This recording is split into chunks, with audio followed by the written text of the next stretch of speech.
Marami ang nagtatanong sa nakaraan nating video kung pwede ba or maaari bang ma-withdraw ang regular savings natin sa Pag-ibig. So yan ang pag-usapan natin sa video na to. Bago ang lahat, huwag kalimutan i-click ang subscribe button para palagi updated sa ating mga panibagong videos na siguradong kakailanganin nyo rin po in the future or makakatulong din po sa inyong mga katanungan. So, pag-usapan nga po natin, pwede bang ma-withdraw ang Pag-ibig regular savings? So, ang sagot po ay yes. Pwede pong ma-withdraw ang Pag-ibig regular savings po natin or yung contribution po natin kada buwan. Pero, ito ay ma-withdraw lamang during retirement. Ibig sabihin kapag tayo ay nagretiro at ito ay sa edad po na 65 years old. Pwede din ma-withdraw during yung tinatawag na triggering events. Halimbawa, namatay yung miyembro or na permanently disabled. At po pwede ding ma-withdraw ang ating regular savings sa Pag-ibig upon maturity, kapag ito ay nag-matured na during 240 months, that is 20 years. So kahit hindi ka pa magre-retiro or kahit hindi ka na-disable or kahit hindi namatay yung miyembro, pwedeng ma-withdraw ang Pag-ibig regular savings kapag ikaw ay umabot na ng 20 years na contribution or 240 months contribution. So, pwede lang kahit na may gaps. Pwede kahit na, halimbawa, natanggal ka sa trabaho ng 1 taon, so wala kang hulog. So, nung natanggal ka sa bagong trabaho, naghulog ka ulit. So, kahit na mayroong mga gaps, pwede basta yung total ay 20 years or 240 months. May tinatawag din tayo na optional withdrawal. Ibig sabihin po, pwedeng ma-withdraw kung ikaw ay umabot ng 15 years pero dapat walang gap sa iyong hulog. Ibig sabihin, tuloy-tuloy yung hulog mo kahit isang buwan ay wala kang gap or wala kang na-miss na hulog kahit isang buwan. So, pwede siya in 15 years.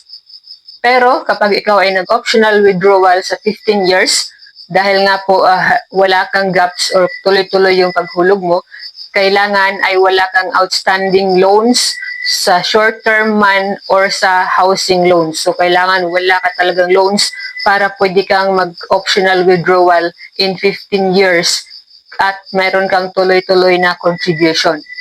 So, by the way, para sa mga nagtatanong na rin, magkaiba po or sa mga nalilito, magkaiba po yung regular savings at yung MP2 savings. Yan ang pag-uusapan natin sa susunod nating video. Yung regular savings, bigyan lang po natin kayo ng short explanation.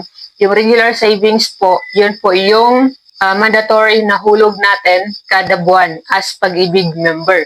Yung MP2 savings naman, yun yung voluntary na halimbawa mayroon tayong extra income or extra money, so naghuhulog tayo sa MP2 savings which is 500 pesos yung kada buwan. So, i-explain natin yan sa susunod nating video, yung pagkakaiba ng Pag-ibig regular savings at Pag-ibig MP2 savings. Dahil medyo ibang usapan po yan at medyo mahaba-haba rin yung mga pagkakaiba when it comes to maturity, kung kailan pwede ma-withdraw, magkano yung dividends, mga ganun. So, pag-uusapan natin sa susunod nating video. So, ngayon, back to pag-withdraw ng regular savings. As I have said, isama rin natin ulit, 20 years yung maturity ng regular savings, pwedeng ma-withdraw kahit hindi ka pa retired or kahit hindi pumanaw yung miyembro or kahit hindi na-disabled permanently yung miyembro, pwedeng ma-withdraw as long as 20 years yung contribution mo. Tapos, may optional withdrawal, 15 years kung walang gap yung hulog mo. Pero kailangan wala kang housing loans, wala kang short-term loans. Now, pag-usapan natin yung paano ang pag-claim. Paano ba? Kung halimbawa, umabot ka na ng maturity date or nag-retire ka na, so paano ba ang pag-claim? So, dahil sa virtual Pag-ibig ngayon, mas mabilis nang gawin lahat online. So, maaari ka nang mag-file ng claim or mag-apply ng claim sa pamamagitan ng iyong virtual Pag-ibig account. So, mag-fill up ka lang ng claim application form, tapos siguraduhin na may valid ID at mayroong loyalty card plus. So that's all for this video. Sana po ay nasagot yung mga nagtatanong kung maaari bang ma-withdraw ang ating Pag-ibig regular savings. So para naman po doon sa mga huminto, yung mga hindi nagpatuloy sa hulog nila, halimbawa nawalan ka ng trabaho, so hindi ka na nagpatuloy ng paghulog mo sa Pag-ibig, tapos meron ka ng, ipagpalagay natin, meron ka ng mga 5 years or 10 years na hulog, so mas mabuti kung kahit voluntary, ipagpatuloy mo yung hulog. So, 200 pesos po yung minimum na hulog kada buwan kung ikaw ay mag-voluntary sa regular savings sa Pag-ibig. So, sa mga employed naman, so ipagpatuloy nyo lang din yung pagtatrabaho po ninyo.